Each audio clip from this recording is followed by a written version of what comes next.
भो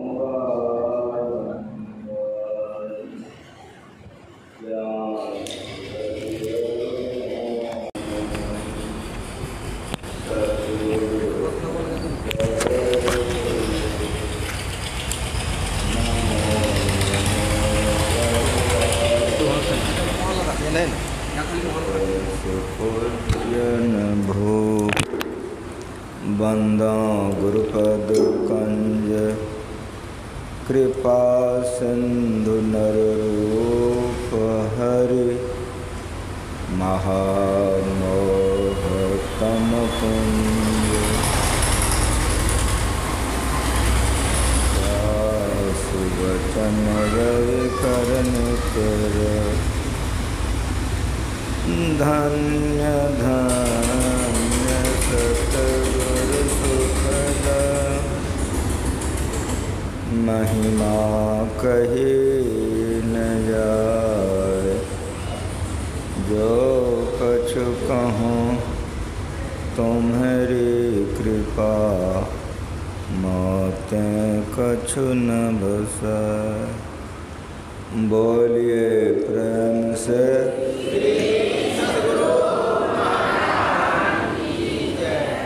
सत्संग में पधारे पवित्र आत्माओं। संतों का ज्ञान अमृत है। जिन्होंने संतों के ज्ञान के मुताबिक अपना जीवन बनाया वे महान हो गए, उनको शांति मिलती है। संतों के ज्ञान के मुताबिक जो अपना जीवन नहीं बिता सकते हैं, बड़ा दुखमय जीवन होता है। अशांत अशांत लोग रहते। जितने संत इस धरती पर आए, सभी संतों ने ईश्वर भक्ति का प्रचार किया। वे खुद किए और लोगों को करने के लिए निवेदन किए। जनाबाई एक भक्तिन हो चुकी है, जैसे मीराबाई सहजोबाई हुई है। जनाबाई का जन्म हुआ 4-5 साल में उनकी माँ मर गई। उनके पिताजी पालने लग गए, पोसने लग गए। नामदेव जी महाराज उस समय में धरती पर सशरीर थे। उनके पिताजी नामदेव जी महाराज के सत्संग में जाया करते थे, तो जनाबाई भी साथ में पिताजी के साथ जाती थी। माँ मर जाने के कारण नामदेव जी महाराज के यहाँ 14 परिवार था। ये वहाँ जब जाती थी तो वहाँ इसको खेलने में और कुछ करने में मन लग जाता था, तो कभी कभी जनाबाई रह जाती थी। होते होते कुछ दिन हुआ कि गजब हो गया। थोड़े ही दिनों के बाद उनके पिता का भी शरीर छूट गया। अब जनाबाई टूअर हो गई, लेकिन नामदेव जी महाराज के यहाँ उसका जो मन लग गया था, तो उसके पिता ने नामदेव जी महाराज के यहाँ ही छोड़ दिया था। तो 14 में से एक परिवार ये भी हो गई, 15 परिवार के हो गए। जनाबाई उनके यहाँ झाड़ू पोछा सेवा का सारा काम करती थी, भगवत भजन करती थी। इतना बढ़िया से सेवा का काम करती थी कि जनाबाई को सभी घर के लोग बड़े प्यार करते थे। बड़ा सुखमय जीवन व्यतीत होता था, लेकिन घर के तमाम काम को करते हुए भगवत भजन में लगी रहती थी। कभी कभी उनके ऊपर इतना अधिक जवाबदेही या काम पड़ जाता था कि दिन में जब वह भजन नहीं कर सकते थे तो रात में करते थे। सामने में भगवान विट्ठल का मंदिर था, जनाबाई उसी में चले जाते थे और वहीं भजन करते थे। दिन में भी जब उसको मौका मिल जाता था तो भगवान के मंदिर में जनाबाई चली जाती थी, और अगर दिन में मौका नहीं मिला तो रात में चली जाती थी, लेकिन जाते अवश्य थे। भगवत भजन करते हुए इनके तमाम कामों का सेवा करती थी।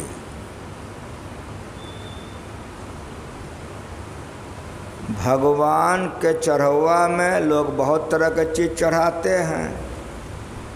एक बड़े सेठ ने गला का हार, रत्न पदक बहुत कीमती भगवान के गले में चढ़ा दिए, जो बहुत कीमत का रत्न पदक था। वो सारे लोग आते जाते थे, पूजा पाठ होता ही था, पुजारी वहाँ पूजा करते थे। जनाबाई दिन रात जाते आते रहती, समय पापा करके। घटना घट गई, को रत्न पदक चोरी हो गई। अब उतना कीमत का हार भगवान के गले से चोरी हो गई। अब कतनो पता लगावे तो पता ही नहीं लगे। पुजारी ने जनाबाई से पूछा, जनाबाई ने कहा कि मैं ली ही नहीं हूँ, लेकिन पुजारी का शक इसी पर हो गया। पता लगाते हुए जब कोई पता नहीं लगा तो उनके मन में, पुजारी के मन में हो गया कि रत्न पदक यही ली है, यही लड़की का काम। कहने पर जब स्वीकार नहीं किए तो राज दरबार में इसका मामला डाल दिया पुजारी ने। अब राज दरबार के ओर से सिपाही आया, बातचीत हुई, जनाबाई से पूछा गया। जनाबाई ली ही नहीं थी, नट गई कि मैं ली ही नहीं हूँ। लेकिन पुजारी के साथ साथ और कुछ लोग गवाह गुजर गए। परिणाम क्या हो गया कि राजा ने जनाबाई को सूली की सज़ा दे दी।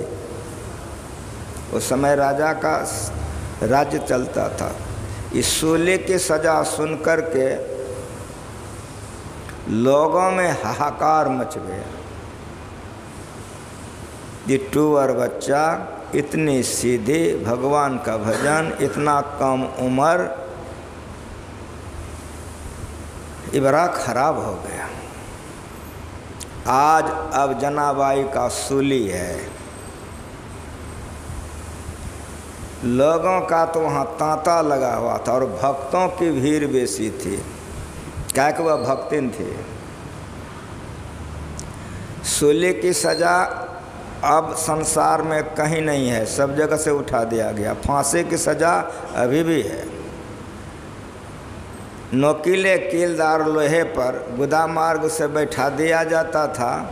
छाती, पेट छाती होते हुए मस्तक से निकल जाता था, मर जाते थे लोग। अब सूली की सज़ा कहीं नहीं है, लेकिन फांसी की सज़ा अभी भी चल रही है। आज सूली की सज़ा है जनाबाई की। भक्तों की, लोगों की भीड़। जल्लाद ने आकर के कहा कि तुमको सूली पर चलना है, समय हो गया है। जनाबाई ने जल्लाद से कहा कि तुम जरा सा रुक जाओ, मैं चलती हूँ। आंखें बंद कर ली और बोली कि प्रभु, इसके साक्षी में तुम्हारे सिवा कोई नहीं है,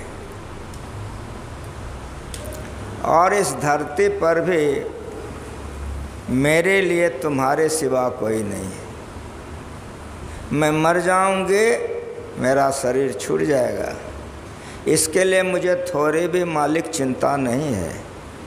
चिंता इस बात की है प्रभु कि तुम्हारे नाम पर कलंक लग जाएगा। इसीलिए अब तुम जो उचित समझो सो करो। जल्लाद ने कहा कि समय हो चुका है, चलो। जनाबाई ने आंखें खोली, सूली के तरफ एक नज़र डाली। जैसे सूली पर उसकी दृष्टि केंद्रित हुई कि मोमबत्ती की तरह सूली गल करके नीचे गिर गई। मेरा भारत का इतिहास है भक्तों की। जब लोहे की सूली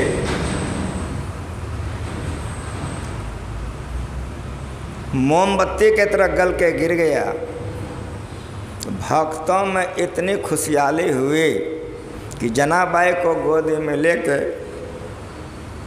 भगवान और भक्त का नारा लगने लग गया। राजा को क्षमा मांगना पड़ा।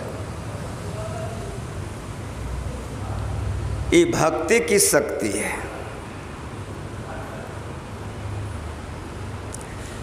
और वह भक्ति क्या है? तो आप सुन रहे थे कि उलटी देखो घट में ज्योति पसार, बिन बाजे तहाँ धुनि सब होवे, बिगस कमल कचनार। गाछ में सूता लपेटो, यहो भक्ति है। गोबर में दूध ढारो, यहो भक्ति है। लेकिन इन भक्ति में इस शक्ति नहीं आ सकती जो अंतर की भक्ति में शक्ति होती है।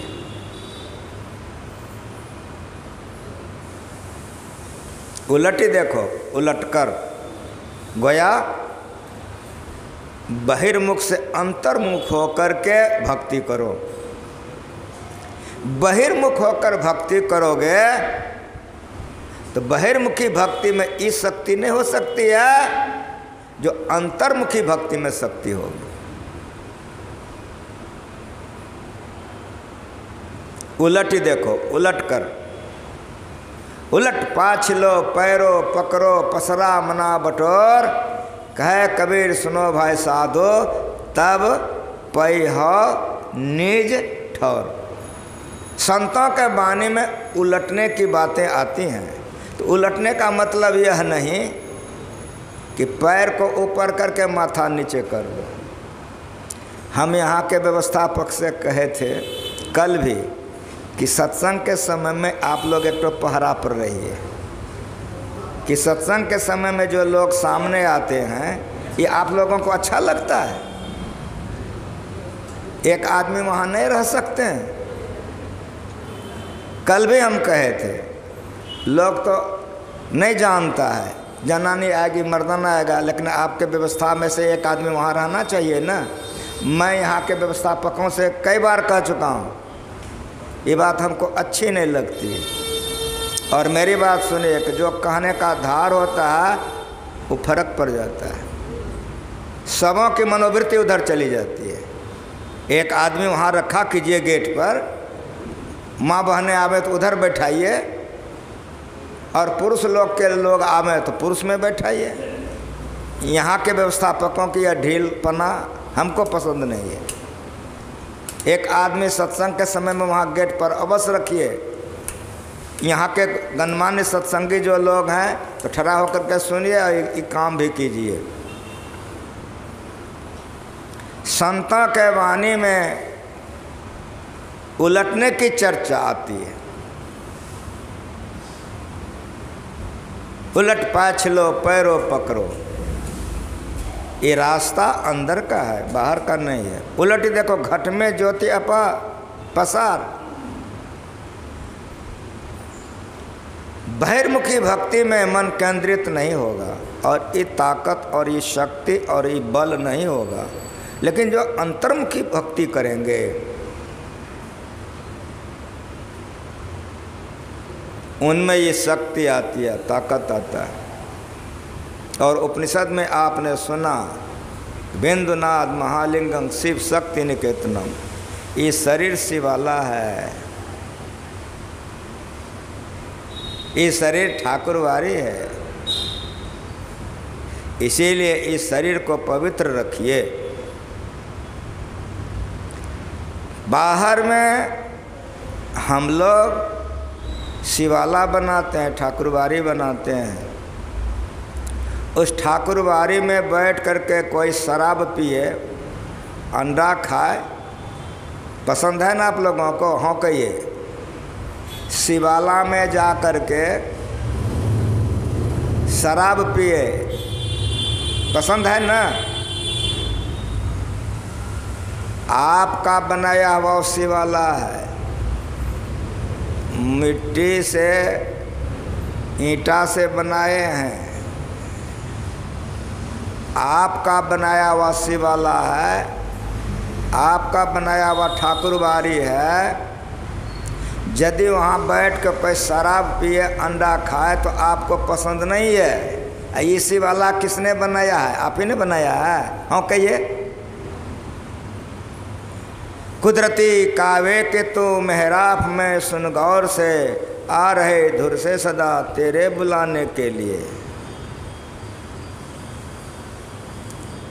ये किसने बनाया है? बड़ा होश-हवास में समझने का प्रयास कीजिए कि आपने ठाकुरबाड़ी बनाई है, आपने शिवाला बनाया है। अगर वहाँ कोई शराब पिए, अंडा खाए, मांस मछली खाए या कुकर्मों को करे या निषिद्ध काम करे, आपको पसंद नहीं है, आप दुखी हो जाएंगे। ये बनाने वाला ने जो ये बनाया है, इसमें जब शराब डालिएगा, नहीं करने लायक निषिद्ध कर्म करिएगा, तो ये बनाने वाला आप पर खुश हो जाएगा ना? हाँ कहिए जरा। बेंदुनाद महालिंगम शिव शक्ति निकेतनम देहं शिवालयं प्रोक्तं सिद्धिदं सर्वदेहिनाम। बेंदुनाद महालिंगम विष्णु लक्ष्मी निकेतनम देहं विष्णुवालयं प्रोक्तं सिद्धिदं सर्वदेहिनाम। इसीलिए मनुष्य शरीर पाकर के जो मांस खाते हैं, मछली खाते हैं, शराब पीते हैं, अंडा खाते हैं, कुकर्मों को करते हैं, उन पर तो मालिक स्वाभाविक नाराज हो जाते हैं। इसीलिए ऐसे व्यक्तियों को राक्षस कहा गया है। निषिद्ध कर्म मत कीजिए, पाप वृत्ति में अपने को मत ले जाइए, दुर्गति होगी, अधोगति होगी, कष्ट सहना पड़ेगा। यह शरीर पवित्र है, इसको पवित्रता से रखिए और इससे पवित्र काम लीजिए।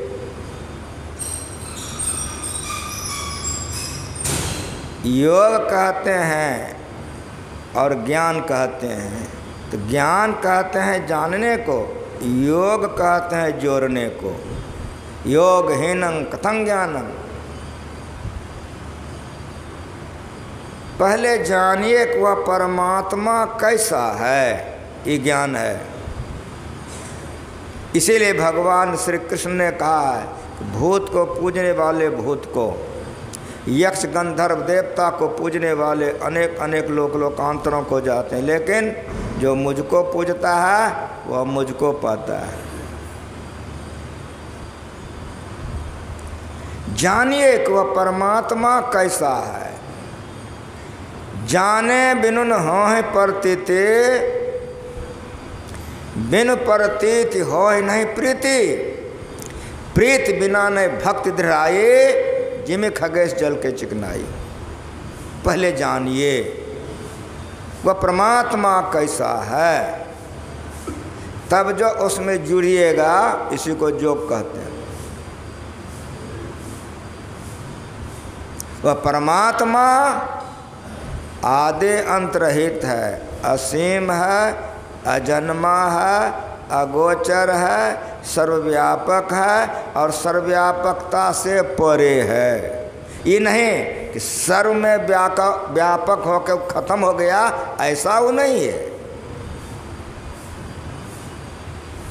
सर्व में व्यापक होकर के वे सर्वव्यापकता से परे हैं, इसलिए परमात्मा अनंत है। अगर उस परमात्मा को आप पाएंगे, अनंत सुख मिलेगा, अनंत शांति मिलेगी, अनंत चैन, अनंत कल्याण, जो भी मिलेगा अनंत अनंत अनंत। इसलिए परमात्मा को पहले जानिए कि परमात्मा अनंत है। जो परमात्मा अनंत है उसकी भक्ति कैसे की जाएगी? तो परमात्मा सगुण है, निर्गुण है, निर्गुण सगुण से परे हैं। जो अभी आप गाए हैं कि निर्गुण सगुण के बारे में, इसीलिए संतों ने कहा कि योग करो। इसलिए ज्ञान और योग दो चर्चाएं आई उपनिषद में। क्या योग करो? तो संतों ने कहा कि पहले मानस योग करो, अपने मन को पहले कोई मोटे नाम रूप में लगाओ, ये योग है। इसको क्या कहते हैं? इसको कहते हैं जप योग, इसको कहते हैं जप योग। लेकिन मन ग्रहण नहीं, अपने मन से करेंगे सो नहीं, गुरु से मंत्र ले लीजिए, गुरु से जान लीजिए। आपके घर में अलमारी है, अलमारी में बहुत सी दवाइयाँ हैं, आप बीमार पड़ गए हैं, अपने मन से निकाल के दवाई नहीं खा सकते हैं। अगर आप अपने मन से निकाल के दवाई खाएंगे तो हो सकता है कि राम नाम सत हो जाए। लेकिन डॉक्टर आएगा, आपका रोग का जांच कर लेगा, आपके घर से ही अलमारी से दवाई निकाल के दे देगा, तो आप रोग मुक्त हो जाइएगा। इसीलिए गुरु के पास जाकर के नाम ले लीजिए, जो नाम वे बतला दे। अति पावन गुरु मंत्र मन ही मन जाप जपो, हमेशा जपिए। अगर है इश्क मिलने का हरदम लौ लगाता जा, पकड़ कर इश्क की झाड़ू, सपा कर हिजरिए दिल को, दुई की धूल को लेकर मुसल्ले पर उड़ाता जा। मुसल्ला छोड़ तस्वीर तोड़, किताबें डाल पानी में, पकड़ दस्तों फिरस्तों का गुलाम उसका कहता जा। हमेशा खा हमेशा पी, न गफलत से रहो एकदम, नशे में सैर कर अपने खुद को तू जलाता जा। खुद ही अहंकार कहे मंसूर मस्ताना, हक मैंने दिल में पहचाना, यही मस्तों का मैं खाना, इसी के बीच आता जा। अंतर्मुखी एक नाम का जप कीजिए, आंख बंद करके कीजिए, तमाम तरफों से मन को तोड़ करके जप में लगाइए, ये जप योग होगा। इसको जप योग कहते हैं या इसको मानस योग कहते हैं। अपने मन को तमाम तरफ से तोड़िए, पहले संसार से तोड़ आवे, तब बात पिया की पूछिए जी, म्यान एक तलवार दो, किस भांत सेवा में कीजिए जी। तमाम तरफों से मन को मोड़िए और अपने जप में लगाइए। इतना मन से लगाइए, इतना मन से लगाइए, इतना मन से लगाइए कि जप रहे और आप रहिए। शरीर का ख्याल नहीं रहेगा, संसार का ख्याल नहीं रहेगा, आप कौन है का ख्याल नहीं रहेगा, आप कब बैठे ख्याल नहीं होगा। जप योग का लाभ आपको मिल जाएगा। अगर जप योग में आप निष्णात हो गए तब और आगे बढ़ के योग कीजिए। वह योग क्या है? वह है ज्योति योग। मानस योग होने के बाद ज्योति योग आप कर सकते हैं, आप में वह क्षमता हो सकती है। जब तक मानस योग में पूर्ण कोई नहीं होगा, ज्योति योग नहीं हो सकेगा। भूमि पराचा छुअन आकाशा की स्थिति हो जाएगी। इसीलिए पहले जब योग बनाइए, फिर मानस योग कीजिए, यह योग है। इसीलिए उपनिषद में योग की चर्चाएं आई। यदि ज्योति योग हो जाए तब क्या करें? बिंदु नाद महालिंगम, बिंदु के साथ नाद है। नाद का अर्थ गाय बैल खिलाने वाला नहीं, यहाँ नाद का अर्थ शब्द है जो अंदर से निकलता है। झनक झांझ मन मीन मजीरा, मधुर मधुर दोने मृदंग सुनी जय। अंदर में सुनता है। चुंबक शब्द सत्य है भाई, चुंबक शब्द लोक ले जाए, वह शब्द है। उस शब्द में अपने को जोड़िए। ई ज्योति योग के बाद ई नाद योग है, ई नाद योग है। जैसे आपकी वृत्ति सूक्ष्म में जाएगी तो कारण के नाद को सुनेंगे, कारण में जाएंगे महाकारण के सुनेंगे, महाकारण में जाने पर समयावस्था धारणी मूल प्रकृति पर तब जो आप सुनेंगे तो आत्मा परमात्मा में जा कर के आत्मा परमात्मा हो जाएगा। ये योग का अंत हो गया। ये क्रिया करने वाले महान भक्त कहलाते हैं। ब्रह्म वेले में उठकर कीजिए, स्नान के बाद कीजिए, सायंकाल कीजिए। यहाँ शिविर लगा हुआ है, 5 बार ध्यान कीजिए, 3 बार सत्संग कीजिए, चलते फिरते जप कीजिए, गपशप बेसी नहीं कीजिए, मन को एकाग्र रखिए तो परम कल्याण होगा। इन्हीं शब्दों के साथ एक बार प्रेम से बोलिए श्री।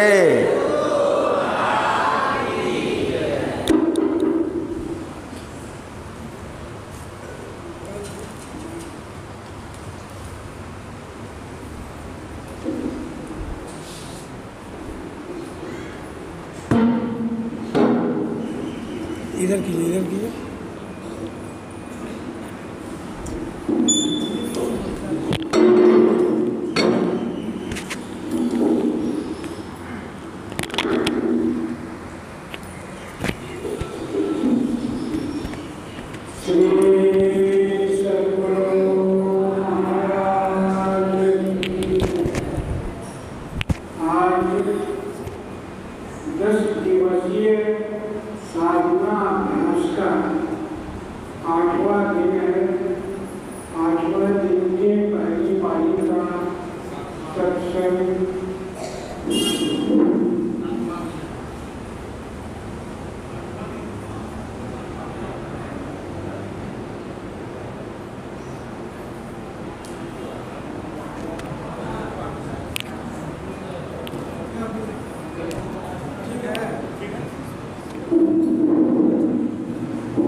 और आज साप्ताहिक वैसे तो 2 बार वैसे